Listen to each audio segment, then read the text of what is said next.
Ako po si Rosita Hernandez, 43 years old, taga-Kulo, Dinalupihan, Bataan. Nagtatrabaho po ako, tagalinis sa eskwelahan ng high school at senior high dito po sa Bataan. Ako po si Abigail, 22 years old, nakatira po sa Kulo, Dinalupihan, Bataan. Third year college student po ako ng Bachelor of Science in Information Technology.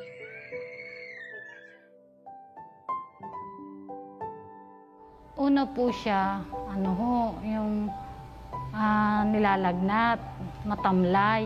Una po syempre magugulat po kayo kasi, pero po nung naano ko na, yung sa uri nga po ng trabaho niya, tsaka po yung sintomas, meron po kasi siyang, lagi po siyang hindi ubo eh, meron po siyang gesture na akala ko normal lang. Tapos po, ilang araw po siya nilalagnat, siyempre para pong ang ubo niya maganit.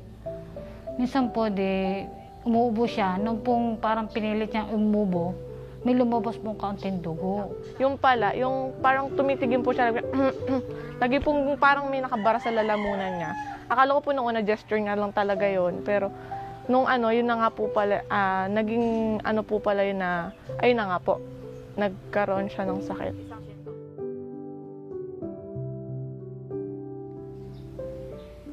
Wala po, basta ang laging sabi lang nila, yung umiwas sila sa tatay nila, yung lalo na po yung dalawang anak na malaki.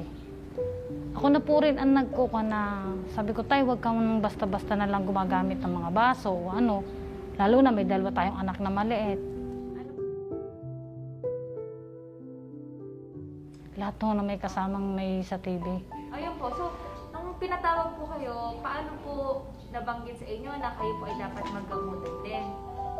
Hindi po, kami po muna pinamedical, lahat po pinatest po sa amin. Oo, lahat. Tapos po nung kami po pinatest po, negative po lahat kami. Lahat negative po.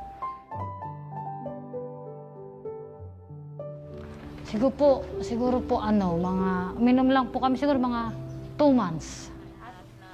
Almost 1 month lang po yata yung akin. Kaya hininto ko para bang hindi ako sanay umiinom ng gamot. Yung ba parang nahihilo ako, hindi ko mawari. Yun nga po, dahil dun sa nararanasan ko pong at saka feeling ko naman po, maganda na po yung nararamdaman ko eh. Tapos malakas naman din po kaming magtubig, kahit nga po si nanay, gusto niya po lagi kami nagtutubig. Hindi ko talaga ako sanay umiinom ng gamot, ma'am. Sa totoo lang po. Oo. Kasi hindi ko basta-basta umiinom ng gamot. Ano po ba? Inano ko na siguro kung kahit di naman ako maggamot, maayos na may pakiramdam ko, basta lagi lang ako magtutubig.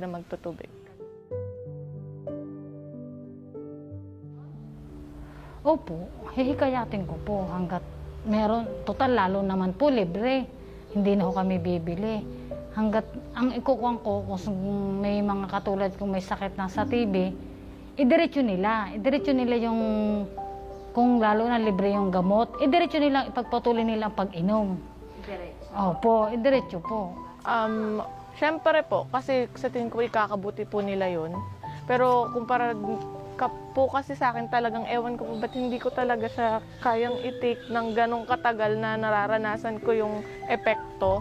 Pero kung aanin po, kailangan po talaga kasi advisable yun para gumaling din or para maiwasan na rin. Gusto ko pong maging TB-free, subalit hindi po ako nakainom ng TPT araw-araw.